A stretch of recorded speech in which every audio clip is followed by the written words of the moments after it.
হাতে গোনা কয়েকদিন রয়েছে বিশ্বকর্মা পুজোর, যা নিয়ে কোচবিহার কুমোরটুলিতে মৃৎশিল্পীরা ব্যস্ত বিশ্বকর্মা ঠাকুরের মূর্তি তৈরিতে।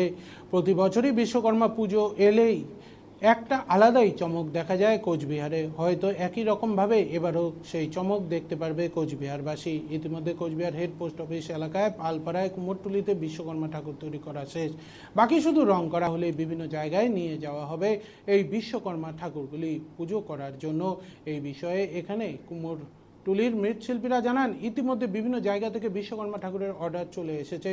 এখন শুধু ঠাকুরগুলি দেওয়া বাকি। ঠাকুর তৈরির কাজ প্রায় শেষের পথে। রং করা হয়ে গেলেই ঠাকুরগুলি অর্ডার অনুযায়ী বিভিন্ন জায়গায় দিয়ে দেওয়া হবে।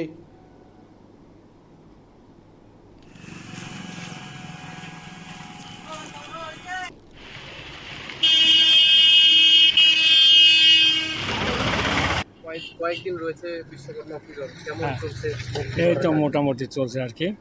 হ্যাঁ, কিন্তু শুরু হয়নি আর কি, আর কয়েকদিন গেলেই বেশ ভালোই শুরু হবে। রাস্তাঘাট ভালোই আছে,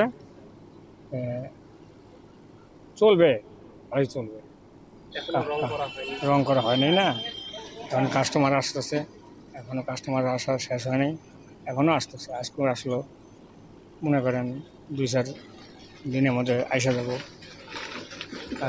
বলছিলাম যে এই যে আর কয়দিন রয়েছে বিশ্বকর্মা পুজো, কেমন চলছে মূর্তি করার কাজ? চলছে মূর্তি করার কাজ, রং ঠঙের ঝামেলা, রং করা হয়নি এখনো। তাড়াতাড়ি আর কি, রোদের মধ্যেই এখন করা লাগতেছে। এইসবই অর্ডার তো অর্ডার করছি, রং ওর করা সব অর্ডারই মালি এগুলা। রং করা হয়ে গেলে দিয়ে দিবেন। হ্যাঁ, রং করা হলেই দিয়ে দিই।